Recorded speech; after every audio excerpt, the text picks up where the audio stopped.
Sud Radio à votre service. Avec Fiducial, une offre globale de services proches des entreprises. Avec Didier Château qu'on est ravi d'accueillir. Bonjour. Bonjour Cécile. Vous êtes à Angers, vous êtes président de Général des Services. Alors tout est presque dit dans le titre, les services. Et là on est vraiment dans le service à la personne.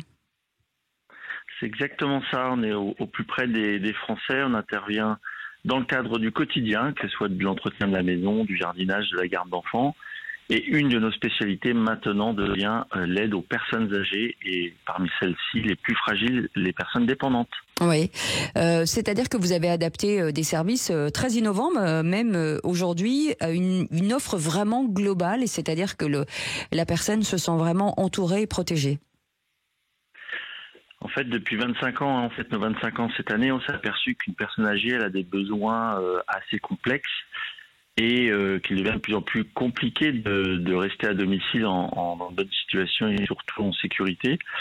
Et l'idée de Général des Services depuis le début, ça a été de coordonner tous ces services, qu'on pourrait dire 360, et d'additionner autour du service à la personne d'autres services effectivement innovants, comme de la téléassistance mobile, comme des diagnostics autonomie de l'habitat par des ergothérapeutes, comme de la visio pour être connecté à sa famille, au reste du monde.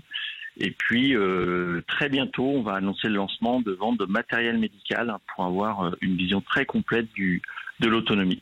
Donc ça veut dire que vous allez devoir aussi former certains de vos employés à l'utilisation de ces machines ?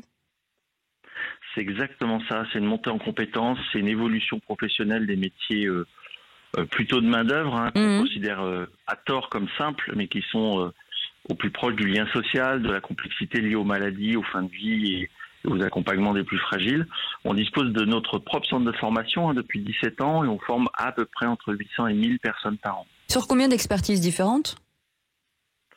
On a une trentaine de modules de formation professionnelle qualifiants et surtout on les fait adapter en permanence. Là, on a lancé évidemment pendant le Covid de l'e-learning avec un format 14 heures de formation disposé donc à distance évidemment. Et on sait s'adapter en fait aux différents éléments, que ce soit des crises sanitaires, que ce soit l'évolution de la législation ou des règles qui changent assez rapidement en fait. Le futur de ce qu'on appelle la silver economy, notamment avec la loi sur le bien vieillir qui vient d'être votée là dernièrement, est-ce que ça va dans le bon sens ?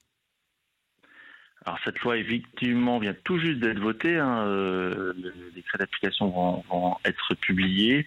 Elle va dans le bon sens, elle est un peu insuffisante de notre point de vue de professionnel. J'appartiens à la FEDESAP, une fédération professionnelle de services à la personne. On considère que c'est un premier niveau de braquet, mais qui est un peu insuffisant. Par contre, ça va dans la bonne direction sur la reconnaissance du métier, la carte professionnelle, la possibilité d'avoir un animal de compagnie dans un établissement, différents modules aussi sur la formation. Et c'est un peu court et évidemment, le financement est au cœur des préoccupations des Français. La dépendance aujourd'hui, c'est qu'on soit porteur de handicap ou une personne âgée, c'est 60 milliards d'euros. Donc c'est un budget très très conséquent. On sait que c'est le cœur du sujet. Et bien entendu, c'est un métier qui est quand même aussi un petit peu pénurique, donc vous recherchez aussi à employer, en tout cas, ou à recevoir des CV comme beaucoup.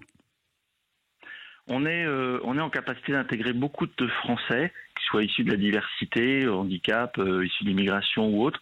On recherche des savoir-être. On est vraiment en capacité d'analyser la qualité de la personne, vraiment sur des valeurs fortes, et apporter du savoir-faire par des gestes techniques, par des modules de formation très opérationnels. Aujourd'hui, on recrute à peu près 1000 personnes sur tout le territoire dans nos 80 agences pour rejoindre les 2500 salariés qui font déjà partie du réseau Général des Services. Même dans les dom-tom, on est à La Réunion, on est à Mayotte. Donc oui, on recrute beaucoup. Merci, et c'est surtout beaucoup d'humains aussi dans ces services à la personne. Merci beaucoup Didier Château d'avoir été avec nous, président de Général des Services.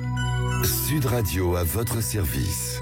Avec Fiducial, une offre globale de services proches des entreprises.